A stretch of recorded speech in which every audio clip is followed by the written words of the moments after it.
Esta es la historia de una pequeña aldea llamada La Tempestad, un lugar lleno de magia, encanto y dulzura, pues en ella vivía una hermosa mujer llamada Soledad, cuyas cualidades eran asombrosas y dejaban magnificada a cualquiera que pudiese tener el enorme placer de acontecerlas.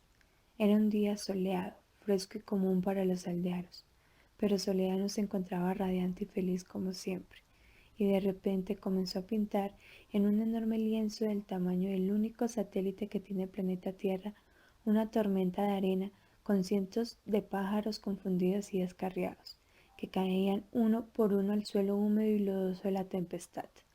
Cuando terminó su pintura, le dio un gran soplo e inmediatamente la pequeña aldea se vio inmersa en arena y pájaros desorientados. Nadie entendía qué había sucedido. La pregunta que se hacían todos era ¿por qué la linda Soledad estaba tan furiosa? Sin embargo, ninguna persona fue capaz de preguntarle.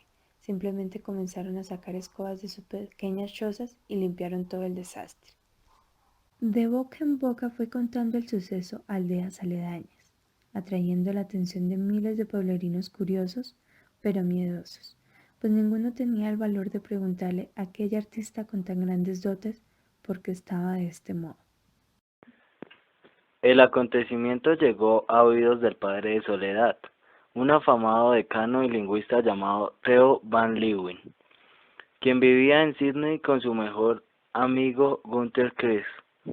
Ellos habían partido de la tempestad en busca de respuestas del inexplicable don de su preciada hija, y al escuchar lo que ella había causado, decidieron regresar con una especie de antídoto que tal vez haría que Soledad nunca más expresara sus pensamientos, sentimientos, etc., por medio de dibujos que se hacían realidad.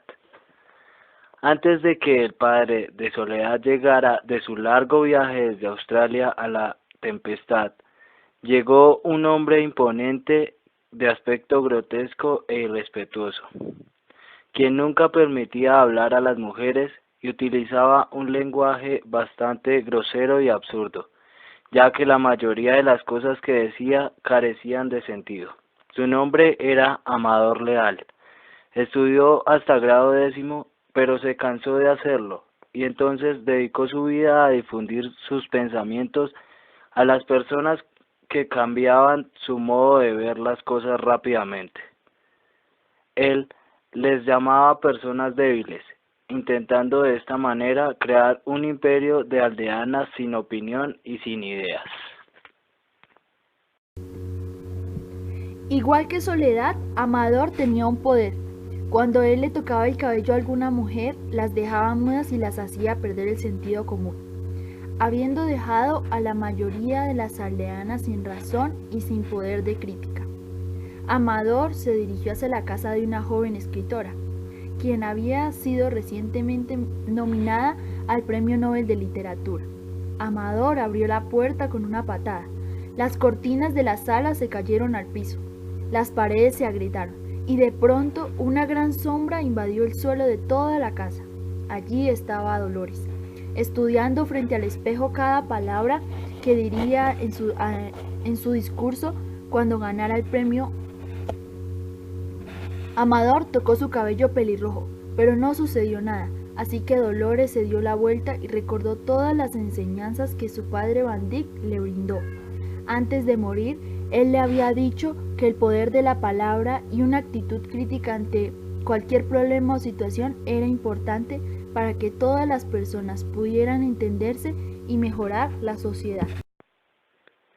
Y gracias a aquellas enseñanzas, Dolores tuvo el valor y el poder de mostrarle a Amador que existe otra forma de atraer la atención, especialmente de las mujeres.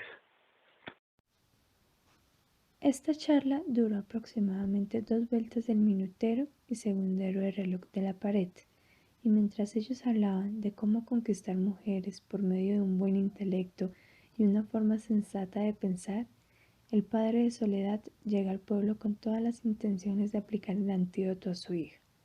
Pero Soledad dibujó en un pequeño lienzo su corazón y su cerebro, proporcionó un leve soplo sobre éste y le hizo saber a su padre que no solo el lenguaje oral y escrito son formas de expresión, que ella podía dibujar y por medio del arte hacer saber a todos los aldeanos del mundo lo que ella pensaba. Su padre por fin vio la respuesta en aquel corazón que provocaba amor y en aquel cerebro que brindaba sabiduría. Botó el antídoto en el retrete, abrazó a su hija y jamás volvió a dejarla.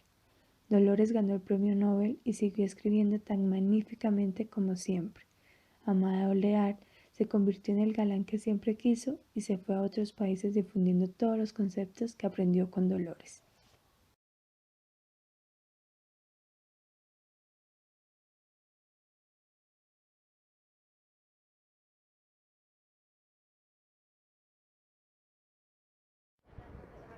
Hola, ¿cómo te llamas?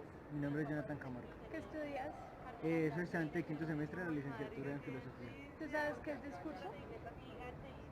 Bueno, pues el discurso se puede definir en el marco de la retórica, ¿sí? Lo que es propio del discurso es retórica, es decir, prácticamente que son las palabras, pero en muchas ocasiones reflejan la realidad y lo que se intenta en la mayoría de veces con un discurso es reflejar una posición, ¿sí? Y también que se ubica también en el marco de lo político.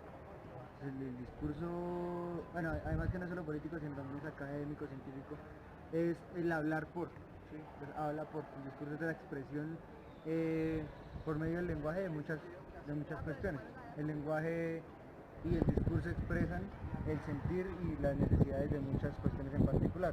Puede ser, hay discursos científicos, hay discursos académicos, hay discursos religiosos, hay toda cantidad de discursos y pues lo que hacen es expresar y hablar por. Bueno, muchas gracias. Te llamas, qué estudias y tú sabes acerca de qué es el análisis crítico del discurso. Bueno, yo creería que el análisis crítico del discurso, bueno, primero mi nombre es Tatiana Triana, estudio Derecho, y yo creería que el análisis, bueno, no estoy muy segura del concepto como tal, pero pues por deducción diría que es justamente ese ejercicio que hay que hacer frente a lo que tú interpretas y lo que tú escuchas frente al frente del discurso de alguien más. Entonces el discurso vendría siendo una herramienta, un ejercicio que utilizan las personas para expresar su posición frente a algo, para expresar qué es lo que se plantea,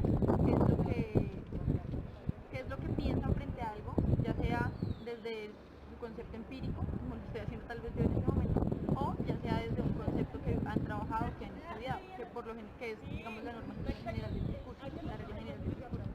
Entonces, para hacer el discurso simplemente utiliza las herramientas conceptuales que ha tenido, que ha adquirido, ya sea por cualquiera de esas dos vías, y ese análisis crítico justamente es el ejercicio que hay que hacer frente a qué punto estoy de acuerdo, qué punto no estoy de acuerdo de ese discurso y cómo lo interpretaría, cómo lo adaptaría y cómo lo aplicaría. Bueno, muchas gracias por colaborarnos con este proyecto. ¿Cómo te llamas? Brian, ¿Qué estudias? licenciatura en idiomas modernos. ¿Sabes quiénes son los pioneros del análisis crítico del discurso? Pues como tal que me acuerdo del análisis del discurso, Bandit. Pues sí es él y hay tres más. Ruth Wodak, Lewin y Faith Block.